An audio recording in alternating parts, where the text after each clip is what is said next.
If you've been diagnosed with Mast Cell Activation Syndrome, you know the exhausting reality. Managing antihistamines, carrying epinephrine everywhere, avoiding endless triggers that seem to change without warning.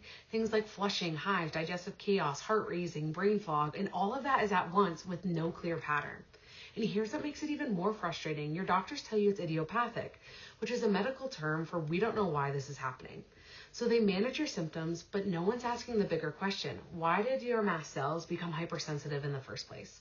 So this video is for parents and individuals who are tired of living in that constant fear of that next reaction, and those that are frustrated with medications that only manage the symptoms, and those that are ready to understand the nervous system connection and the root cause that has been overlooked. So in this video, you'll learn why MCAS is often a nervous system problem, not just an immune condition. And we'll also talk about the vagus nerve connection that actually both conventional and functional medicine often overlook, and how the perfect storm, like so many of our kids and even ourselves, go through triggers that cause mast cell chaos. So we're also going to talk about why MCAS, POTS, Ehlers-Danlos syndrome appear together so often and give you a drug-free action plan to address the foundational nervous system dysfunction head on and without more medications. And we typically see this pattern constantly in our office. Someone comes in with MCAS diagnosis, a bag full of medications and or supplements, and a list of triggers that just keeps on growing. They've seen allergists, immunologists, gastroenterologists, and functional medicine experts as well. Everyone agrees that the mast cells are overactive, but no one can explain why. So what conventional medicine misses is this. Mast cell activation doesn't happen in isolation. Research actually shows that mast cells respond to signals from the autonomic nervous system. And so when that communication system is dysregulated, stuck in chronic stress mode, those mast cells become hypersensitive to normal stimuli that shouldn't trigger them. Let's talk about how MCAS is a nervous system problem. So mast cells are your immune system's first responders, stationed throughout your body to release that histamine when they detect real danger. So in MCAS, the activation threshold is set too low. They react to things that just shouldn't be threats. And here's what medicine doesn't explain. The immune system is controlled by the autonomic nervous system, specifically that vagus nerve. So think of your nervous system like a car, that sympathetic, that gas pedal, that parasympathetic and vagus nerve is that brake pedal. So in MCAS, that gas pedal is stuck down and that brake pedal just doesn't work. So your nervous system interprets those normal things as threats, and those mast cells release that histamine in response. That is what we call that sympathetic dominance, and it creates an environment for mast cell chaos. Now let's talk about the perfect storm that creates MCAS. So MCAS doesn't appear out of nowhere. It's not just random. It's not just bad luck. It actually develops after years, sometimes decades, of a constant 3T onset of stressors overwhelming the nervous system and the immune system. So now let's talk about the modern female stress. So teen girls, young adult women, and moms are carrying unprecedented loads of stress in three major categories. One is that chemical stress. So today females are swimming in endocrine disruptors, plastics, pesticide residues, artificial fragrances, cosmetics, heavy metals, mold exposure, ultra-processed foods, sea oils, inflammatory diets, and then on top of that, add birth control pills, SSRIs and other medications, maybe acne medications, repeated antibiotic use, steroid prescriptions. These compounds don't just affect hormones, they alter immune signaling and mast cell behavior. So when mast cells are constantly exposed to chemical stress, they become hyperreactive. The second area is that physical stress. So female physiology is not static, it is cyclical and dynamic. So now layer in puberty hormone shifts, monthly menstrual cycles, pregnancy, postpartum depletion, breastfeeding demands, sleep deprivation, perimenopausal hormone instability. Each stage is a neurological and immune stress event.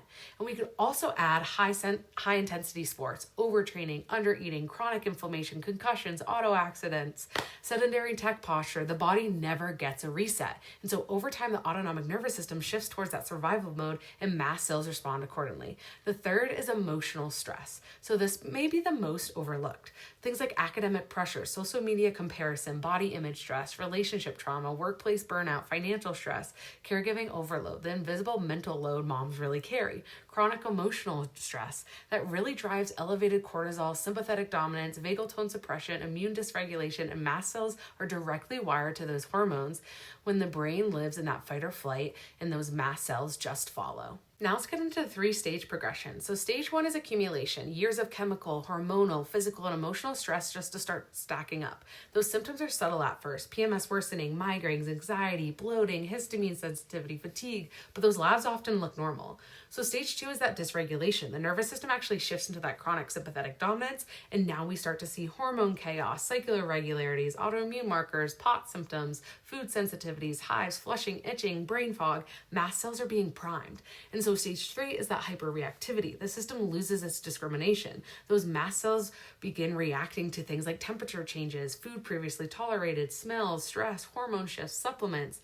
And at this point, it looks like everything is a trigger, but the root isn't a random sensitivity. It's long-lasting autonomic nervous system dysregulation under chronic 3 T's of stress.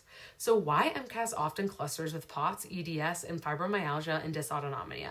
These aren't isolated conditions. They share a common thread: chronic nervous system dysregulation driving immune misfiring. So medicine often treats the histamine, the hormone, the anxiety, the inflammation, but misses the central commander center, the autonomic nervous system. So until that piece is addressed, the storm just keeps cycling. Now let's talk about why medications aren't enough. So antihistamines, mast cell stabilizers, and leukotriene inhibitors help manage those symptoms and keep you safe, but they don't address why your mast cells become hypersensitive in the first place. So if your car's parking brake is stuck, pressing harder on the gas helps you move forward, but you're burning more fuel, you're wearing out your engine, and you still haven't released that brake yet. That's what medication does for MCAS. It helps you function without fixing the stuck brake pedal. And that vagus nerve is that brake pedal. And when it's not working, your body can't calm inflammatory responses. So conventional medicine sees the mast cell problem, but misses the nervous system dysfunction driving it. So now let's talk about the neurological path going forward. So at our office, we use insight scans to measure nervous system function and reveal what's actually happening in your body. So what we typically see in MCAS is actually high sympathetic activity. So that gas pedal is floored and has that low vagal tone, so that weak brake pedal. So neurological exhaustion and tension patterns throughout the neuromuscular system. We also see poor adaptability and reduced resilience to outside stressors and triggers. So neurologically focused chiropractic care addresses the dysfunction by removing that subluxation, especially where that vagus nerve is vulnerable. So as neurological function is restored, vagal tone improves, that brake pedal starts working, and that nervous system actually shifts out of that chronic threat mode. And those scans often improve before the symptoms do. So people see nervous system regulation on insight scans weeks before they notice fewer reactions. This is healing from the inside out, addressing the foundational dysfunction first, so that other systems can come back online over the course of care. So if you struggle with mast cell activation and you want to dig deeper into the root cause, click the link in our bio or send us a DM to learn more about the role that sympathetic dominance, dysregulation, and dysautonomia may be playing. These scans can be life-changing and only take about 15 to 30 minutes to complete, so helping you learn truly what's going on deep within your nervous system so that you can develop a more effective drug-free action plan from there. Or if you're just flat out ready to help and want to schedule an appointment with us at Capital District Family Chiropractic here in Wilton and Albany, New York, you can do that too. We'll find the link in our bio as well, or just send us a DM and we'll reply right away and get you on the books. So the nervous system and the immune system are meant to heal, recover, and be in balance, not in this state of constant overreaction. So let's work together to bring your nervous system back into balance and to the other side of these daily challenges.